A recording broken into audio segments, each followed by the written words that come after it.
प्रिय साथियों नमस्कार, मैं डॉक्टर जी.के. गोस्वामी। अभी हाल ही में हमने आपसे चर्चा की थी कि आपके हमारे संविधान में मौलिक अधिकार क्या हैं।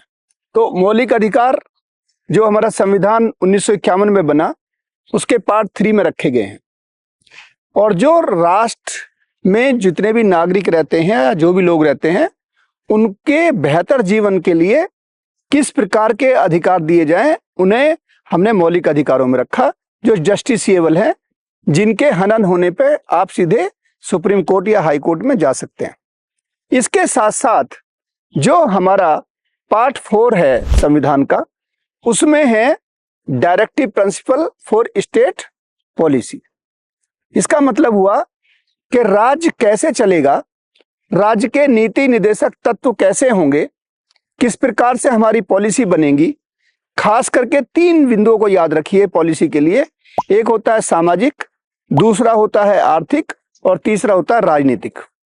तो इन 3 क्षेत्रों में से सभी लोगों का कहीं ना कहीं जीवन जुड़ा हुआ होता है। तो राज्य कैसे अपना नीतियों को बनाए, किस प्रकार से वो समाज का विकास करे, ये कहाँ पे रखे गए हैं? नीति निर्देशक तत्वों में। तो ये पॉलिसी बनाने के यार्डस्टिक हैं।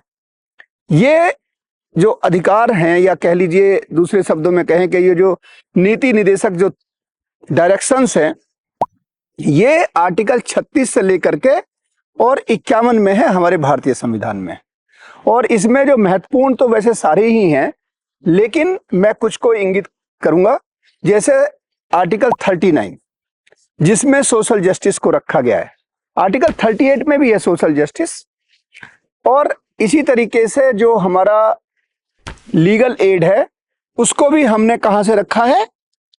वो भी हमने 39 में रखा है। अगर हम आर्टिकल 45 की बात करें तो वो एजुकेशन के बारे में, खास करके जो एलिमेंट्री एजुकेशन है बच्चों के लिए, उसकी बात करता है। जुडिशियरी को इंडिपेंडेंट रखा गया है, यानी कि उस पर कोई बाहरी तत्व ना प्रभावशाली रहे, उसकी इंडिपेंडेंस हमने आर्टिकल 50 में रखी है। आर्टिकल 51 में इंटरनेशनल रिलेशन है और 51A में हमने फंडामेंटल ड्यूटी को रखा। तो इस प्रकार से जो हमारे राज्य को चलाने के लिए जो गुड गवर्नेंस के जो प्रिंसिपल्स हैं, और आइडियली मैं ये समझता हूं कि जब बहुत ही बेहतरीन स्थिति हो जाएगी तो ये सारे जो डायरेक्टिव प्रिंसिपल्स हैं, ये सारे के सारे फंडामेंटलाइज हो जाएं, लेकिन ये बहुत ही दूर की परिस्थिति होगी।